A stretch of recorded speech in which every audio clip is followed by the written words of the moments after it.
Paper was like gold in medieval times.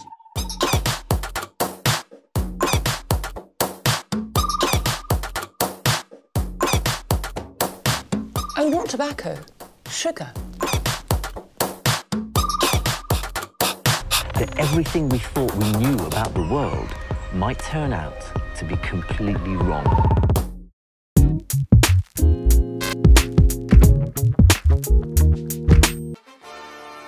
Royal weddings are steeped in tradition, grand affairs that combine royalty, tradition, and old world values. Well, that's all about to change because Prince Harry dances to his own tune.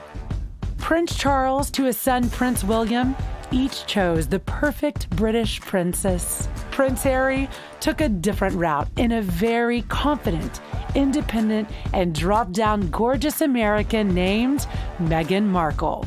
All very excited, delighted for them both. William and I are absolutely thrilled. It's such exciting news. Well, the Queen's happy about it.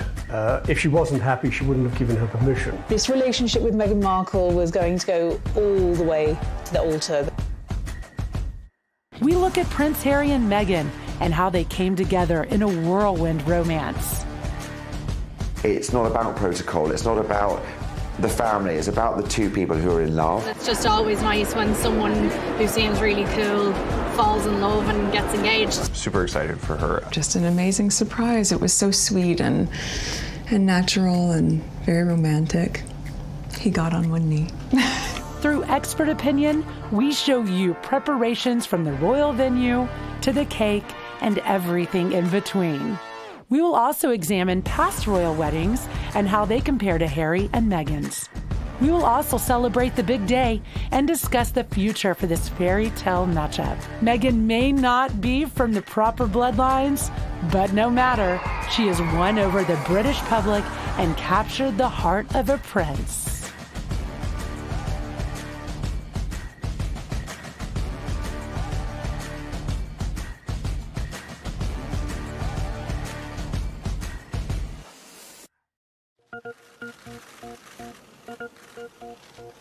When news of Prince Harry's new love, actress Meghan Markle, hit the internet, it rocked royal foundations and sent the press into a tailspin.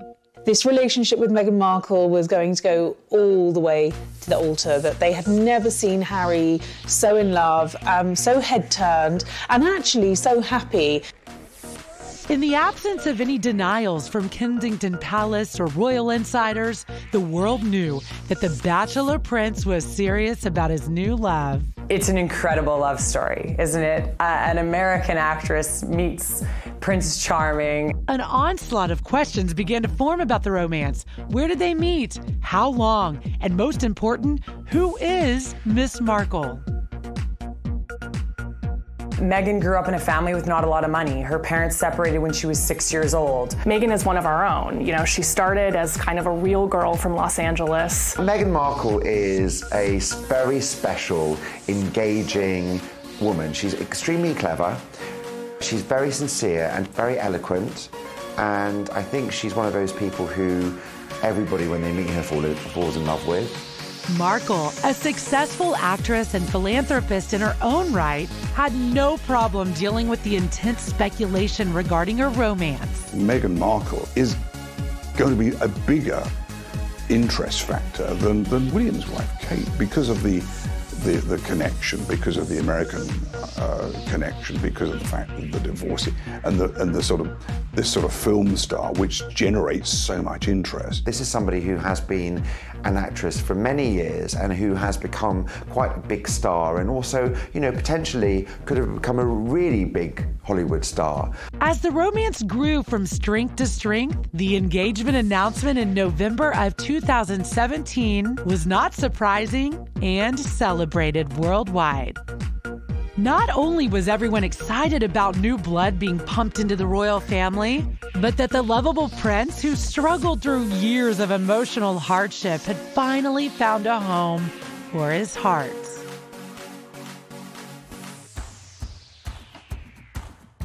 Once labeled the wild royal, Prince Harry was born and raised under the intense scrutiny of global media. I remember the very first day that I went to Sandringham House in Norfolk, which is one of the Queen's palaces in. And I remember sort of walking and being shown into this white room, this royal room in Sandringham by a very attentive butler. And he said, "Oh, it's Inspector Wharf, ma'am, from London." "Oh," she said, "Ken, I don't envy you looking after my children. They can be a bloody nuisance." At which point, Harry was destamenising this vase of royal lilies on a small table. And William was attempting to play the piano, and William turned round and said, no, we're not, are we, Harry?" And he sort of burbled something as a 3-year-old, fell off this table, followed by this vase of lilies that crashed on the floor. Of course, they get up and run like any kids do. And Diana says, "Come here, both of you, come here," and runs out of the room, and I hadn't said a word. He performed his first royal duties as a small child and nearly drowned in scandal as a young adult, all before witnessing the atrocities of war in an active combat role while serving in the British Army. I remember him as a 3-year-old. He was never out of khaki uniforms. This guy was a soldier in waiting. And luckily, he had every encouragement from his father and his mother. I got here on Christmas Eve. Most of the guys were pretty bummed that I was here because nothing was happening for the first few days that I was here, but things are picking up again. But he achieved that. He went to the military academy at Sandhurst. He sort of fought his battle in Afghanistan. But of course, he realised that this wasn't an army life forever because of the risks involved. You know, he himself had to be protected in Afghanistan. And he realised that after the first tour and the second tour, he couldn't really justify that. And the only thing that let him down was the fact that he was a member of the royal family. But there is no doubt that the singular, most painful event in the young prince's life was his mother's death in 1997. The world watched Harry, age 12, walk behind his mother's coffin as the funeral procession wove through London to Westminster Abbey. A lot of people hold Harry in particular affection actually around the world. They remember that image of Harry walking behind his mother's coffin. Prince Harry, now an activist for mental health, revealed that decades of chaos followed this life-altering loss. Harry has come from a broken home. Harry is admitted to having mental health issues, having to come to terms with the death of his mother. It actually took him 20 years to admit that he did have these mental health issues, and he did something about it. He stumbled publicly, and the world got to see it all. The Nazi costume worn to a fancy dress party, the racial nicknames doled out to fellow Sandhurst cadets, and strip billards in Las Vegas with nude photos to boot. Harry has grown up a lot in the last few years, if we remember the kind of celebrity kind of lifestyle he was living and some of those parties he was going to and those pictures of him that were, you know, less than desirable as far as the Queen was concerned. We've seen Harry struggle throughout the years, you know, whether it's through acting out with drugs or other things. Harry acted out, as most young adults do, except his mistakes were public. He's been sort of a typical teenage boy, a typical young 20-something boy, but he's had to do it in the public eye on the world stage. Even apologies were critiqued and judged. Beyond the paparazzi noise, it became clear that this was not a usual teenage rebellion. Harry was suffering. Harry, in every sense of the word, is a carbon copy of his mother in so many ways. You know, he has that sort of risk element attached to his life. He likes a joke, he gets things wrong, you know, but he learns from his mistakes. You know, I know people have given him a bit of a kicking in the past for the things that in some people's words, brought discredit on the royal family. But he's learned from his mistakes. And in that sense, you know, that gives him that normality. A word that Diana was using often. You know, I just want my kids to be normal. I want to be normal. Who knows what the situation would be, or what the world would be like if she was still around. So, no, there's all sorts of thoughts and emotions that come running through, especially the fact that I was here last in 1993, running around with, you know, Donald Duck and all those characters with her, and now I'm back here, you know, 31 years old.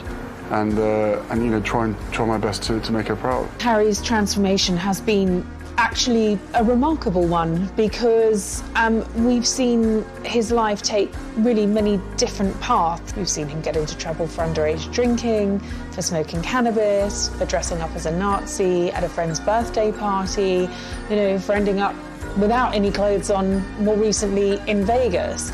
And each time these things happen, the public, I think, forgive Harry, and I think they probably forgive him because he's got a place in all of our hearts. I don't think anyone will ever forget that very, very striking and heartfelt image of him walking behind his mother's coffin. He was 12 years old when he lost his mother. Prince Harry found inspiration for change through the unconditional support of his brother, Prince William, who gave Harry a hearty dose of the candid honesty he needed. Amidst the turmoil of grief, adolescence, and life as a royal, the influence of Diana's passion for humanitarian work, and specifically HIV, remained with Harry. After visiting Lesotho in his gap year, Harry and Prince Seeiso of Lesotho formed the Sintabali organization in 2016. The charity started in 2006, and it was started by Prince Harry and also Prince Seeiso of Lesotho. And it followed a visit that Harry made in 2004. He spent a couple of months up in the mountains in Lesotho. It's a very remote area. And he was really struck particularly by the plight of the children there. So there are so many vulnerable children in Lesotho. It's a very poor country, and it has been affected very seriously by the HIV/AIDS epidemic. So 1 in 3 children are orphaned as a result of the epidemic. It's behind the scenes up in the mountains where the sort of volunteer nurses are doing sort of house runs to go and basically help these really sick people, not just kids but sort of elderly people as well, who are dying of AIDS, lying in their beds with no access to a hospital, no access to a clinic. Sintabali means forget-me-not in Lesotho's, and was the word deliberately chosen to represent both Prince's late mothers.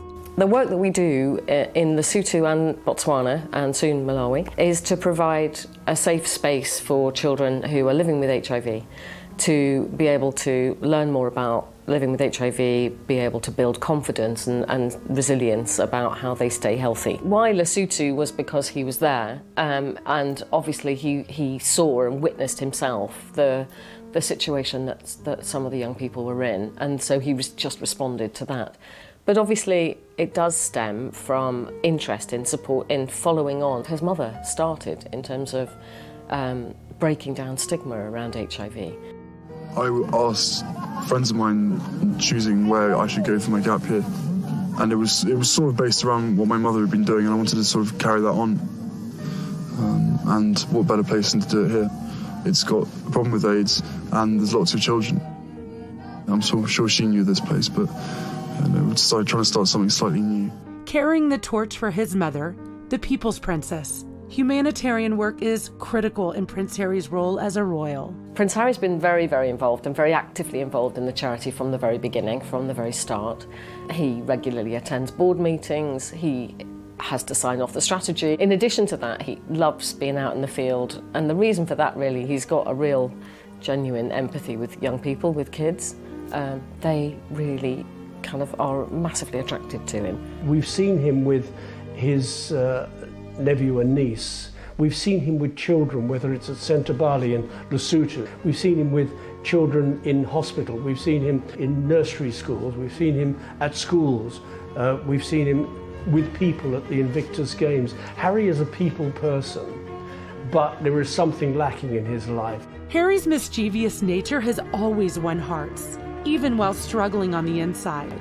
The prince's rugged good looks and charming ways attracted potential suitors. Chelsea Davey was one such lady and became Prince Harry's on and off girlfriend from 2004 to 2011. Chelsea Davey was a long term, but that fizzled out. I don't think Chelsea Davey was prepared to go into the Goldfish Bowl. Sometimes the timing just isn't right, and this relationship was not to be. In 2012, his casual dating came to a halt again when his cousin, Princess Eugenie, introduced him to Cressida Bonus. He was an actor. She didn't want to. She wanted to pursue an acting career. This relationship ended in 2014 when royal public life became too much for Cressida.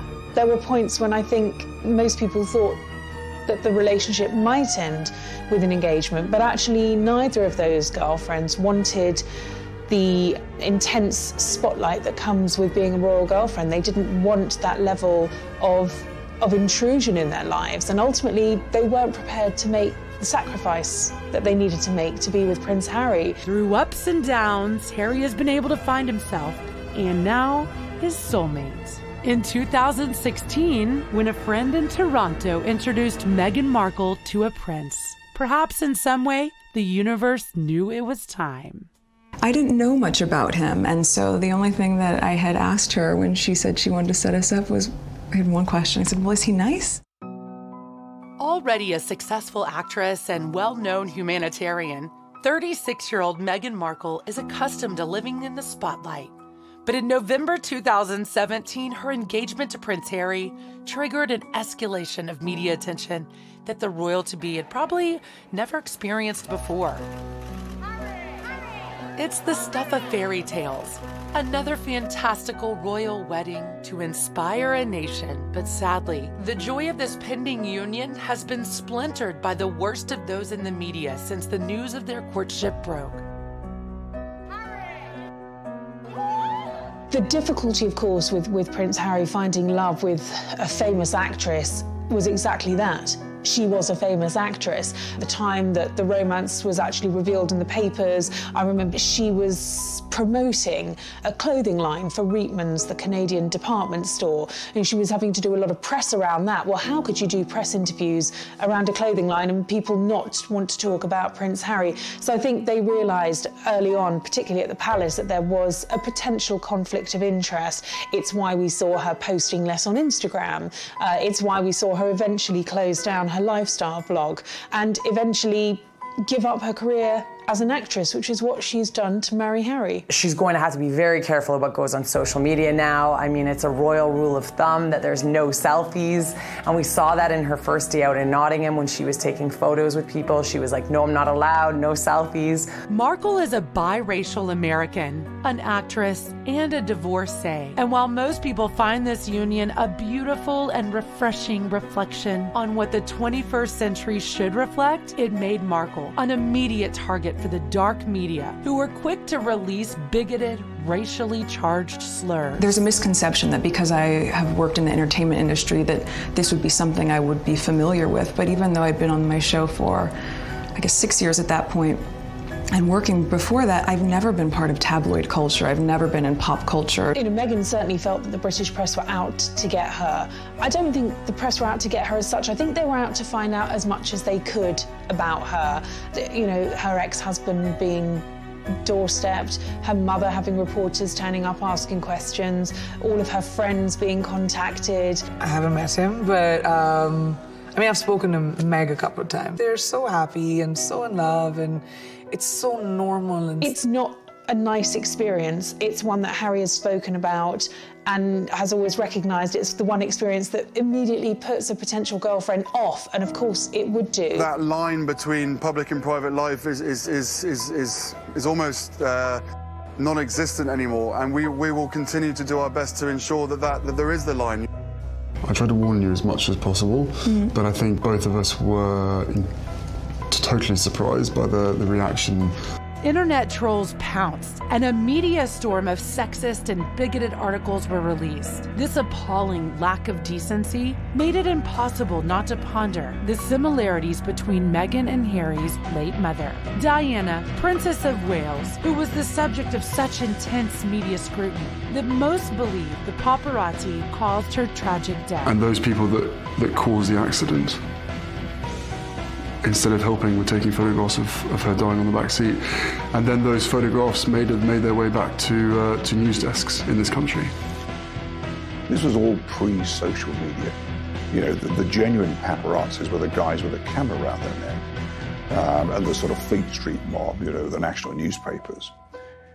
Now we've got this extraordinary social media where everybody with a smartphone is a potential paparazzi. I think I can very safely say, as naive as it sounds now, having gone through this learning curve in the past year and a half, I did not have any understanding of just what it would be like. Nowadays, it's not just the TV we'll be watching people's social media. We'll be going onto their Instagrams and going onto their Twitter and their Snapchats and their Facebooks to see what their opinion is. You know, it's not just about, in the olden days, you know, in Diana time, you know, before then, you would have a royal correspondent or a fashion expert just saying their opinion.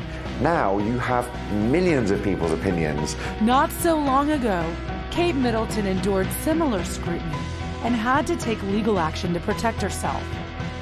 But this is 2018. Miss Markle is engaged to a man who sadly knows too well the damage an obsessive media can inflict. I think that Harry's probably being pretty cool throughout this whole ride. He's experienced that sort of back and forth of not totally being ready for this royal family and the living under the microscope in the way that he has had to. And I think he's probably been a really great coach and mentor for Meghan through this to kind of prepare her for what she's about to experience. It's not just, of course, her career. In terms of what Meghan is going to have to learn, she's going to have to learn who her friends are. She's going to have to learn who she can trust. She's going to have to get used to having a protection officer 24/7. She's going to have to get used to everything in her life. Absolutely everything, from what she wears, to who she's seen with, to where she goes for her facials, to being photographed absolutely everywhere in every situation. I think you can have as many conversations as you want and try and prepare as much as possible, but we were totally unprepared for what happened after that. It's funny because Harry can relate to that. When he was bad boy Harry, you know, 3-4 years ago, he started up a fake Facebook account. He was Spike Wells, and that's how he met these girls in Vegas. And, you know, the palace had to shut that down. This time, Buckingham Palace's response was direct and swift when it came to the defense of Meghan Markle. They called out the dark media and put a swift end to their trolling. However, with Meghan having experience in Hollywood, this sort of scrutiny was an everyday occurrence for her. Not only could she handle negative comments on various social sites, but she was a pro with the paparazzi and media. I think the reaction to Meghan is getting better in the press. I think it was ugly to begin with. I think the press in the UK really went hard on her. And Meghan pointed that out in her interview that she had with Harry. She said, you know, I don't even read it anymore. I think we were just hit so hard at the beginning with a lot of mistruths that I made the choice to not read anything, positive or negative. I think Meghan is used to tabloid spreads. I think the fact of the matter is she has modelled, she has been an up-and-coming actress who's did very well. She's done probably some things that she regrets in the past. She's been married for one, you know, which is a big story. She's divorced. The headlines have already been out there for her, so I don't think really anything can faze her. We think that Meghan, soon to be the Duchess of Sussex, has far more to offer the royal family than the critics are crying about. I think you're going to see with Meghan a bit of magic, I think, to the royal family, that sprinkling of stardust. Meghan Markle is the epitome of a true Californian, born and raised by her Emmy Award-winning father and her mother, a social worker and yoga instructor. Meghan grew up in a family with not a lot of money. Her parents separated when she was 6 years old. Her dad actually won the lottery when she was 9 for $750,000 US, which allowed Meghan to go to Northwestern School just outside Chicago, which is an amazing university. Had that not happened, she would have never had that opportunity. But I bet you, Meghan still would have been where she is today had she not gone to that university. Meghan is one of our own. You know, she started as kind of a real girl from Los Angeles. She went to Northwestern, where she majored in theater and international relations. And then obviously she became a TV star, but she was still fairly below the radar for people that didn't watch Suits. So with Meghan, there is this sense of a real girl just like us, married into the royal family and ascended to this lofty position. Her heritage and a relatively privileged West Coast life seem to have given Meghan a unique lens through which she navigates the world. It's plain to see that she's worked tirelessly to carve out an incredible, successful career with grace and elegance long before meeting her prince. There's also no need for concern by the royal establishment over Meghan's stamina for work. Her resume makes us wonder where she gets her energy. Working as a calligrapher to make ends meet while auditioning tirelessly alongside thousands of other acting hopefuls in LA and playing smaller roles for years. Meghan's tenacity paid off when she landed the role of Rachel Zane in Suits in 2011. There's a long list of things that don't qualify her to be a royal bride.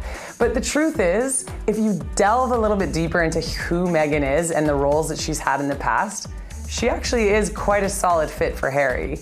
And I think that the fact that she was an actress on a hit TV show has taught her a lot and will prepare her for this role. Miss Markle has never been the girl in the corner either. When it comes to fighting for the right causes, at the tender age of 11, she fought for and won a battle against a national company to change its sexist material. It's about 1 out of every 3 commercials is gonna say something that's gonna hurt somebody's feeling.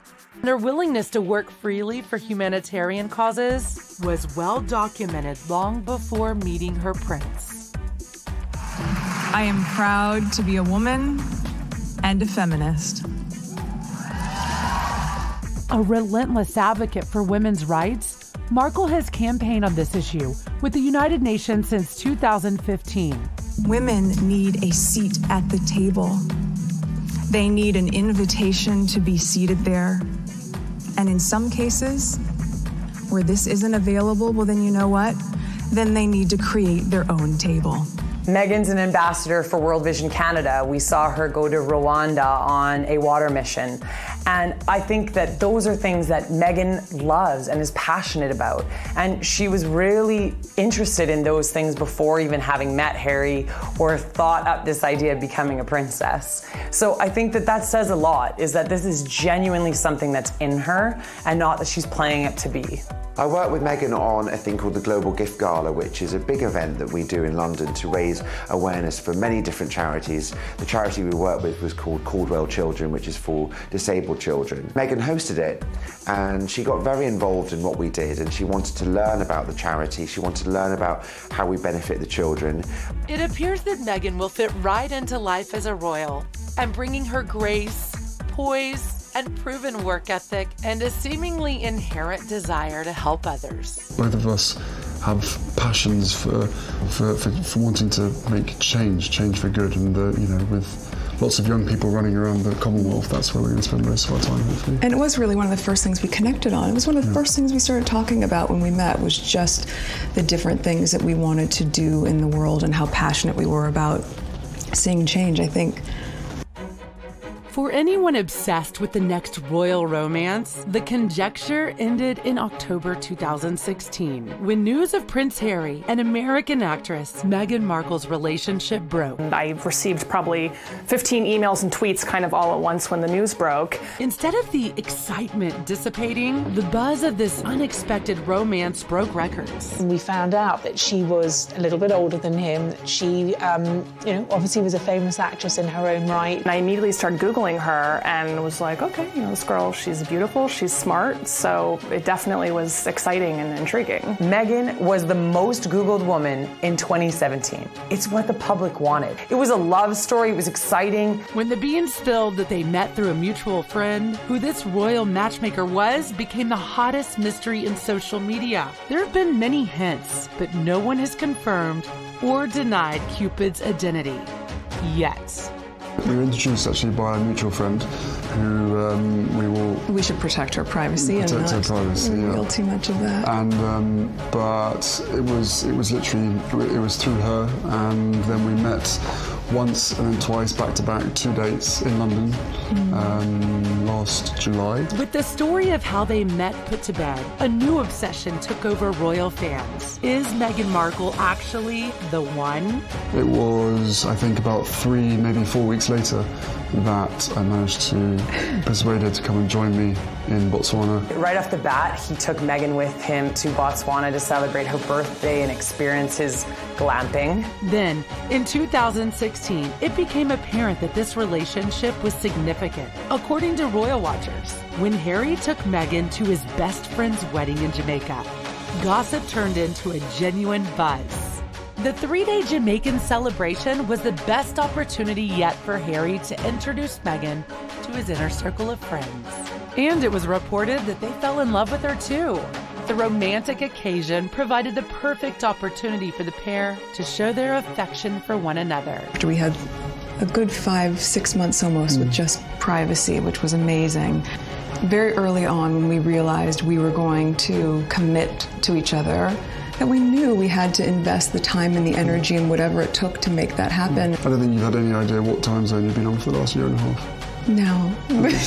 Coming over here 4 days or a week and then going back and then straight into filming the next day, 4 a.m. wake-up calls on a Monday, yes. Straight into set.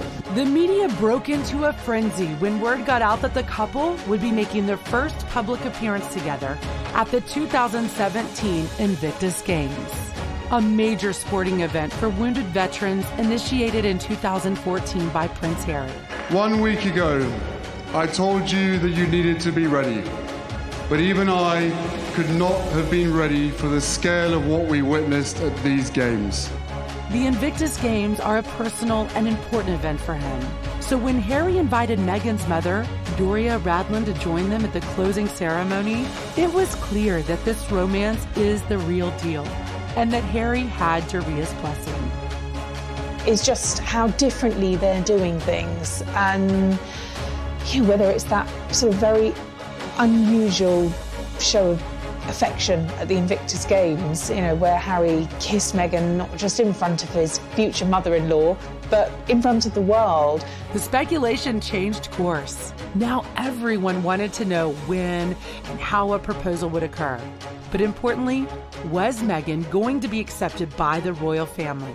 And was the Queen going to permit such a union? I think the Queen's definitely excited about this. I think if anything, she's just more excited about the fact that Harry's finally going to now be off the market. I think there's no reason to think the Queen wouldn't be anything other than delighted about this marriage. She's a devoted grandmother. She played a critical role in Harry's life as a young man after Diana's death. Let's be honest, she's in her 90s, so she wants to make sure that everything's right before she goes. And I think she's doing it really well. She's become much more progressive, she's become much more relatable, she has allowed things that potentially might not have been allowed before to happen. She understands too that if the royal family is going to carry on, that we need to see them being modernised. We need to feel that we can actually be a part of their lives. Meghan had already met Prince Harry's father, Prince Charles, and his wife Camilla. She was now good friends with Prince William and Catherine, Duchess of Cambridge. I've been seeing her for a period of time where I literally didn't tell anybody at all. And then William was longing to meet her, and so was Catherine. So, they're being our neighbours, we managed to get that in quite a few times now. And Catherine's been absolutely wonderful, amazing, as is William as well. Fantastic support. And then my father as well. We had a couple of, no more than that. We had a handful of teas and meetings, and we've just had a really nice time getting to know them and progressively helping me feel a part of not just the institution, but also part of the family, which has been really, really special. The breaths were held at the prospect of meeting the Queen. We didn't have to wait long. When Harry whisked Meghan away on a birthday holiday to Botswana, the couple returned and made a beeline for Balmoral. The consensus is that it was at this summer residence of the Queen that Prince Harry was able to make a formal introduction to the 91-year-old monarch. It's incredible, to be able to meet her through his lens, not just with his honor and respect for her as the monarch, but the love that he has for her as his grandmother. All of those layers have been so important for me, so that when I met her, I had such a deep understanding and, of course, incredible respect for being able to have that time with her. And we've had she's an incredible woman. As the couple's relationship blossomed, sweeping changes were coming for Miss Markle and her 7-year stint playing Rachel Zane, the feisty paralegal in the hit show Suits. The show's creator, Aaron Korsh, and his writers carefully planned for what they saw as inevitable. They gradually wrote Rachel Zane out of the series. It's a new chapter, right? And also keep in mind, I've been working on my show for 7 years. So we were very, very fortunate to be able to have that sort of longevity on a series. And for me, once we hit the 100 episode marker, I thought, you know what, I have ticked this box, and I feel really proud of the work I've done there. And now it's time to, as you said, work as a team with you. Yeah. The anticipation of an engagement continued to build, and finally, a formal announcement by Clarence House was made. Meghan Markle would become a member of the British royal family. And tell us, how did you propose?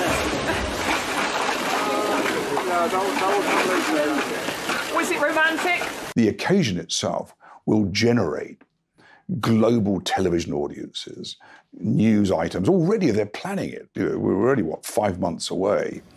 It is not lost us that a significant person is missing from this happy event. I spoke to a veteran royal reporter who spent years photographing Diana, who took the very first pictures of Meghan and Harry kissing at the Polo last May. He said he hadn't taken pictures like that of the royals since Diana.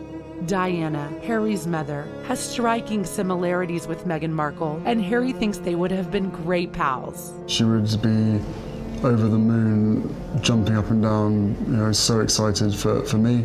But then, as I said, would have probably been best friends with Meghan. Diana would have liked the way that Harry had grown up. I mean, obviously, he was in his early teens when, sadly, his mother died in that tragic accident in Paris. But he survived that. He, as a young lad, walked behind his mother's coffin, in front of the sort of world's media.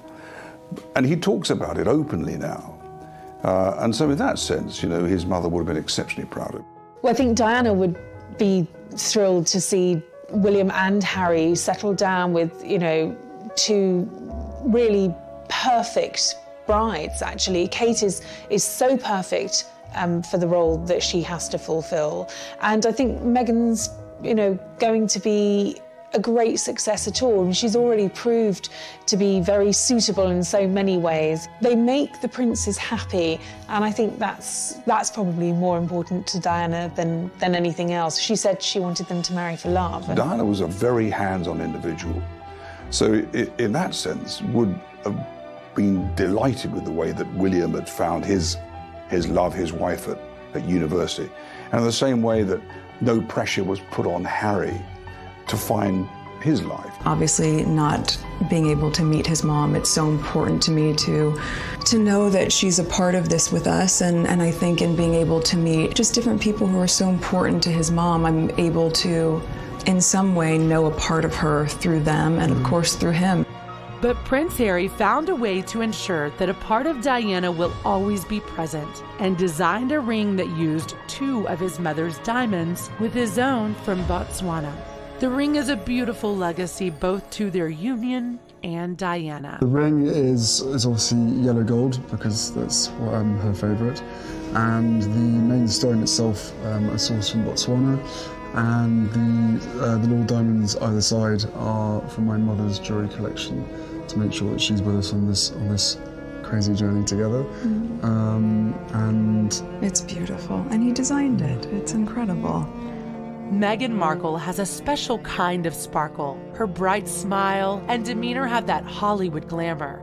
Her warmth and genuine openness will win over the British. You can't fake that.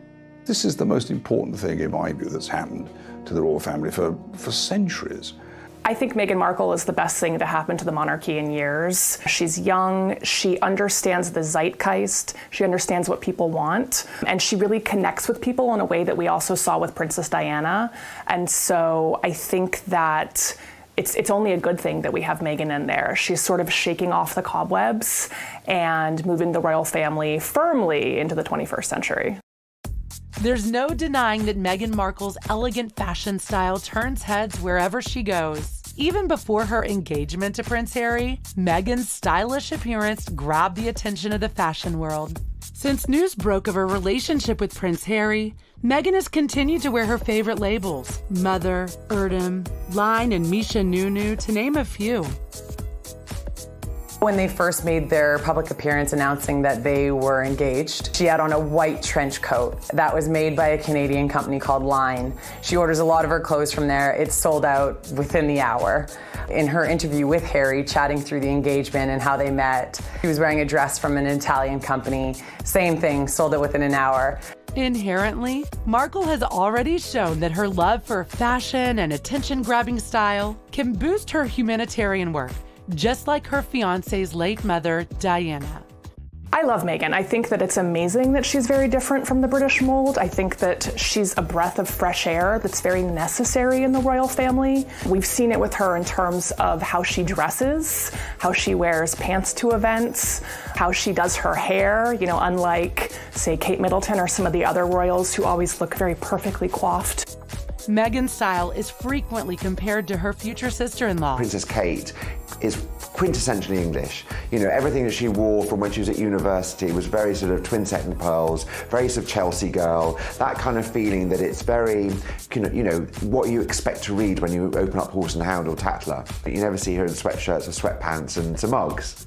Whereas someone like Meghan has been brought up on Uggs and sweatpants because obviously she's been on set so many times. So she's gone from looking quite, you know, offset when you are quite so dowdy and you don't really care about everything, to being on set where she's ultra glamorous, and you know, she's been at numerous award ceremonies, and she's also somebody who's modelled for magazines and modelled in fashion spreads. With Kate, over the years, we've seen her come into her own. She's wearing these very expensive outfits, whereas with Meghan, we've seen her wear jeans, we've seen her wear ripped jeans, we've seen her looking very sort of normal and accessible when going to high-profile events, unlike Kate, who always looks very perfect. The Duchess of Cambridge is also famous for her classic, modern style. There are many similarities. Both have the ability to influence sales with the Kate effect and the Meghan sparkle. One thing that we've noticed with the style, first starting with Princess Diana and then Kate and now Meghan, is that all of these bits of clothing and these, you know, staple accessories and tops and dresses, they're so accessible, right? I mean, you can really quickly get online and find out where's that top from. There'll be a link to buy it right then and there. I definitely think that Meghan, like Kate, has an effect when it comes to selling clothing. We've seen it when she wears something immediately. There are now style blogs devoted to Kate. There are now Twitter accounts devoted to Meghan. They've already made headlines at a joint event with their elegant style. Kate portrays something that people want. Meghan portrays something that is much more approachable, that people can get right away. Some were concerned that a rivalry could be in the works, but it seems the two will have a close relationship, much like another royal wifey pairing. I think it's impossible to not compare Kate and Meghan with Diana and Sarah. In the case of Diana, she was married to the heir, and then you have Sarah Ferguson. She's this breath of fresh air. You know, she's always in the news for doing sort of silly or dramatic things. She has a great sense of humor, and you really do see that comparison between Kate and Meghan, where Kate is a little more buttoned up, she has more restrictions, whereas Meghan is kind of the playful one. She's the new, bright, young, shiny thing. We think Meghan meshes her own relaxed Californian fashion style beautifully with her new British role, and this is something uniquely hers. We also love that our fashion choices are diverse and inclusive, and touch on a desire to experience new trajectories. Meghan Markle wears a lot more ready-wear type of clothing.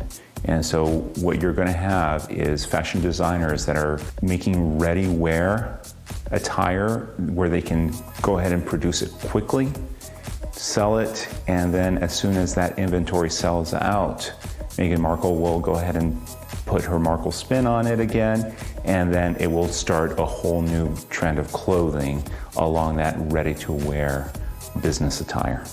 Meghan portrays something that people can get right away. And so it's something that people can find at their local department store, whether it's Nordstrom's or Macy's. Oh, do I love Guilty as charged. online shop. Of course, especially with our hours too. So it's accurate, easy. right? It's like if I have downtime in my trailer. Speaking of trying new things, Meghan is a huge fan of wine. Her favorite, a Tinganello, led Meghan to name her former blog, The Tig.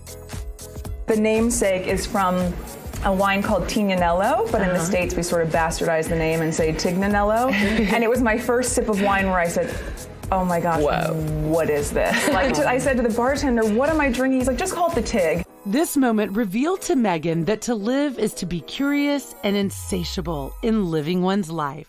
From then on, all aha moments became a Tig moment for Meghan.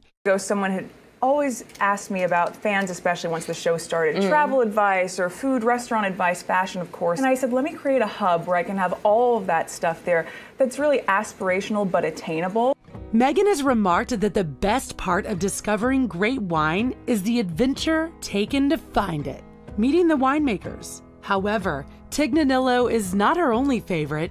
Anything red, as she calls it, opening the door for the popular Central Coast Pinot Noir as well. So Meghan being from California, I can see her bringing Harry on an adventure up here through the Central Coast. Winding roads, it's beautiful scenery. So I can see them coming, kind of finding the different spots that they like. Pinot Noir is a varietal, and it is one of those grapes that is very engaging and captures your... It's not surprising, that's one of her favorite ones. And cool climate Pinot Noirs tend to just be so beautiful. They have such pretty notes and cherries, cherry blossoms, some hints of raspberry, some red currants. It would definitely be something that I see Meghan and Prince Harry enjoying together. Meghan is also a self-proclaimed foodie. Her philosophies on food and eating have the potential to become an incredibly positive influence on young people.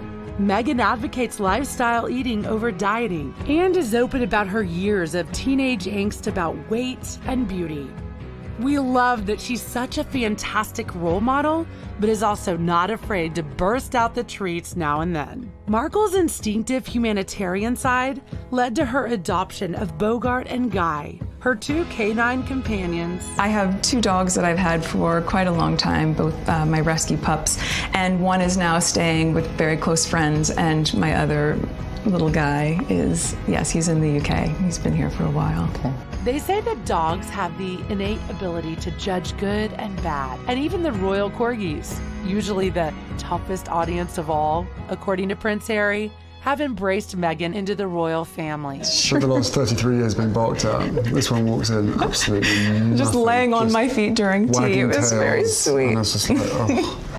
That definitely scored a few points with the Queen. Boom. However, it hasn't all been smooth sailing for royal romances. Many eyebrows were raised when it was revealed that Meghan Markle was not only American, but a divorcee. This royal union is a case of love comes first, as it was with King Edward, whose actions may have helped pave the way for this love story to unfold. The inevitable comparison between Meghan and Wallis Simpson has of course been made in the press because Meghan Markle will become the first American divorcee to marry into the royal family in 80 years. Fact, times have changed. Of course, for some people, you know, that immediately creates parallels because they think of the last time an American wanted to marry into the royal family, which of course was Wallis Simpson.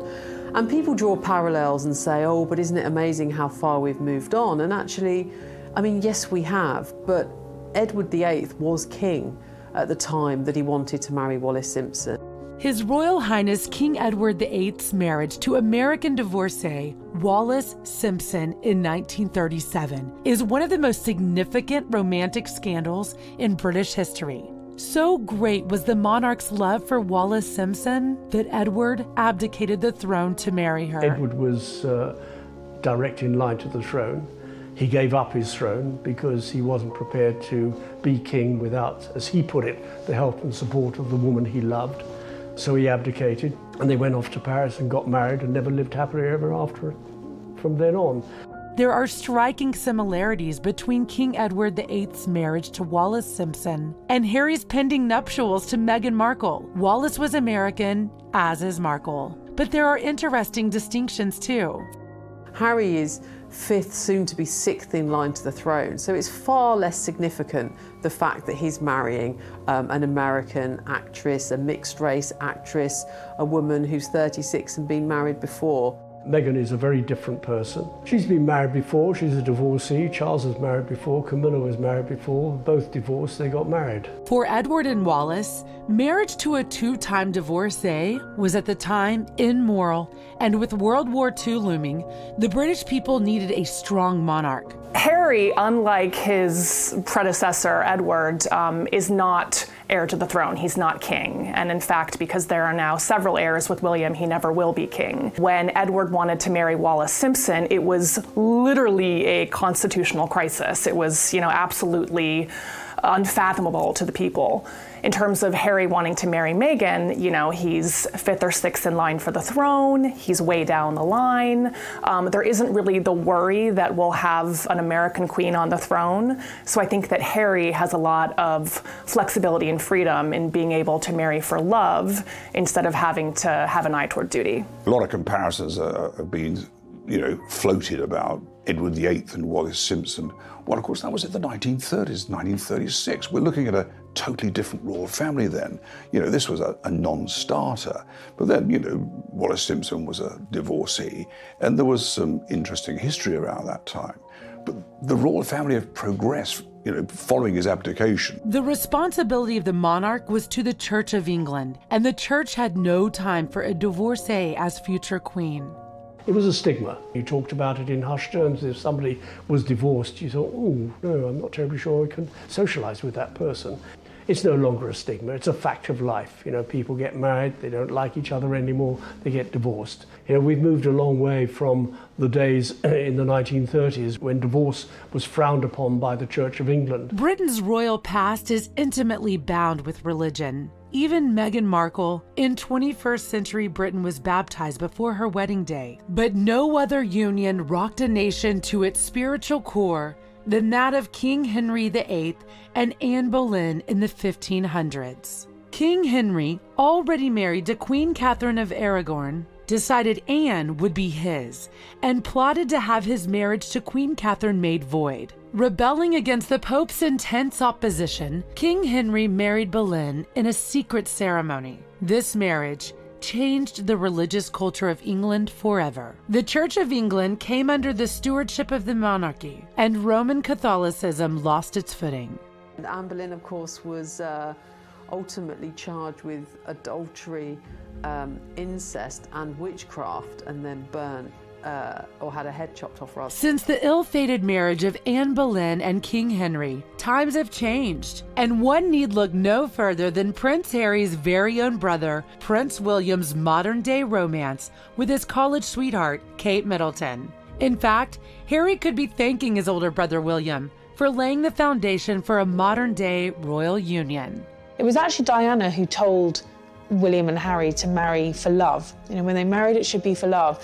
And I think that that's exactly what they've done. It's certainly what William's done, and it's what Harry is doing too. William and Harry have learnt from the past royal wedding. They saw their mum unhappy in her wedding, and they didn't want that for themselves. I think that they've realized that they can be happy, and it's up to them to make themselves happy. And I think actually Queen Elizabeth has recognized that also, and that's why she's been so understanding. You have to look at the choices that William and Harry have made and the women that they are with.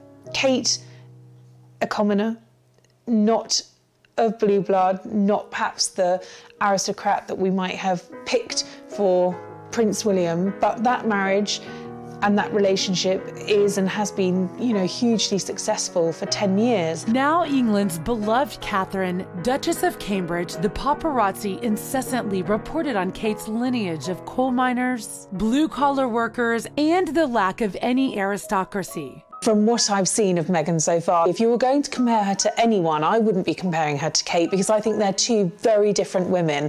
Yes, they're the same age. Yes, they've fallen in love with princes, but actually that's where the similarities end. The American press is bound and determined to sort of pit Kate against Meghan.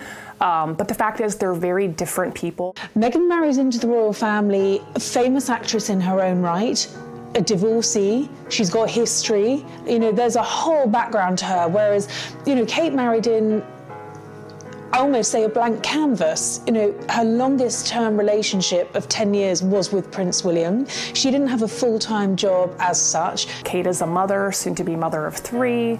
I think that Kate has had an extraordinary burden being the only sort of young, visible royal in the spotlight. And now that Meghan is coming into the picture, there's room for Kate to kind of take a step back, hopefully to breathe a little.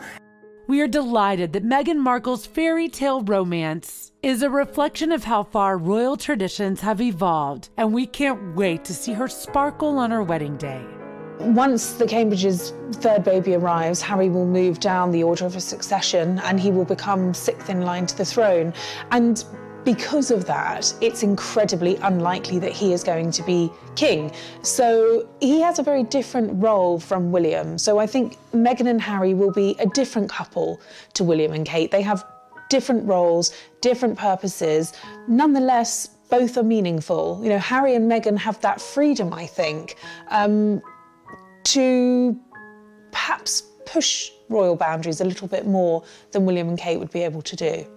In a monarchy where the very Queen herself, in her 93rd year, her husband, 96, you know, yeah, they have a great longevity, but no one lives forever. So in the next decade, there are going to be huge changes, and Meghan and Harry will be front runners in that change, whether they go second to William, who might become king, or whether his father decides he doesn't want to be king, or whether the Americans get fed up with community. I don't know, there are so many different options open at the moment that this sort of new group of royalty, of which Meghan is now part of, is going to be instrumental in the changes that lie ahead. This engagement is definitely a sign of modernisation in the royal family. It's really shown them to be progressive. It's shown the Queen actually thinking, okay, I want my grandchildren to be happy. This is about happiness rather than protocol. It's just a very different time for the monarchy, and William and Harry are unwilling to let these sort of old gray men at the palace tell them what to do. Princess Diana wanted William and Harry to grow up as normal boys. Well, normal boys will, you know, travel the world in the early 2000s and go to Vegas and be in Canada and meet women from around the world. With Meghan going to the royal family, it helps out the royals become a lot more approachable to not just the British, but the Americans. And so it almost makes the royals one of us, a little bit closer to becoming one of us. After the excitement of the engagement announcement, the wedding day promises to deliver the stuff that fairy tales are made of. This is a massive deal, and it's not just the day, you know, it's a really big run-up from everything. It's a massive marketing platform for the UK. This is much more than just a wedding, it's a cultural shift. Courtiers have said that they want their day to be one of joy and happiness and for the public to be as much a part of it as possible, and they will be. We know it's going to be televised. For William's and Kate's wedding, all the royal pomp and circumstance was on display. Grand carriages, women in big hats, and a tiara for the princess-to-be. Harry and Meghan's big day will be equally as impressive. She's going to be seen by billions of people. The whole world is going to take a picture of her and watch her. So it's very important to make sure that you look perfect. So she will rehearse her look probably 2 or 3 times before she actually gets to the day before the wedding. You know, how life-changing is this? Well, it's a huge life changer.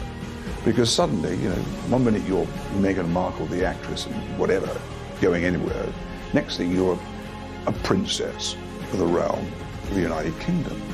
You know, you've got to think about her. She's going to be seen from every angle. It's 360 Meghan Markle, you know. It's not just one angle. Oh, Meghan, how are you feeling? She has to think about everything. And what's great about her is having that TV background. She understands that. Having that red carpet, you know, readiness. She understands she has to look great from every angle. So having chosen a, quote, smaller venue, Windsor Castle, as opposed to Westminster Abbey, the amount of spectators and A-list guests will be out in droves. It's going to be very interesting because the royal wedding won't be in London. first of all. It's going to be in Windsor, which is a beautiful place. But I think what's going to be very interesting is, first of all, how are the massive crowds going to be managed?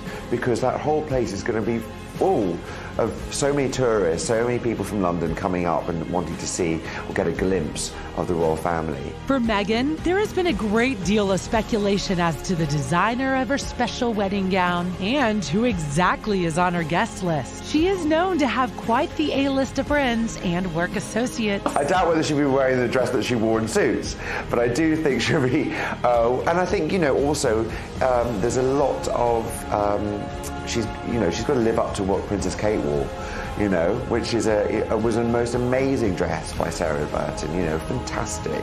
And again, even with Pippa Middleton, you know, that dress was talked about for years afterwards. So I think there's a lot of pressure on her, and I think also she has to look traditionally English, but also, as we've just said, she's American. So American style is a little bit different from the UK style, so I suspect there'll be a bit of a fusion between the two, and hopefully the crew will be happy. She'll probably tear a page out of Kate's book, actually. Lace is still very much in, and she's simple. It's a May wedding, so spring, but I don't think she'll get away with being too revealing. I think she'll probably still go for something long-sleeved. The guest list, of course, is going to be much speculated upon in the months leading up to the wedding. I'm told that the Queen has told the couple that they are to draw up the list of who they want to be there. It's going to be a smaller wedding than William and Kate's. They had 2,000 people at Westminster Abbey. Meghan and Harry will have 800, which is still a sizable wedding. And of course, it's going to be fascinating to see who turns up. Meghan will bring that sort of injection of Hollywood. You know, I'm sure we will see some of her co-stars from Suits and actor friends from, you know, the years that she's worked in Hollywood. Of course, she's got very famous friends. She's close to Serena Williams, she's close to Boris Becker. Harry's got famous friends. Elton John is incredibly close to Prince Harry. I suspect that Obama will be at the wedding, which will be quite interesting because he will be there and Trump won't be there. Harry and Meghan are also causing a few headaches for the royal guard. Expect to see a few detours from the traditional wedding do's and don'ts. The rumor on the street is that Meghan is going to be giving a speech at her own wedding, which is a big protocol no-no. Regardless of what it took to arrive at this point in Harry and Meghan's relationship, one thing is for certain, that on May 19th, 2018, a Disney fairy tale will come to life as a prince turns a lovely young lady into a real-life princess.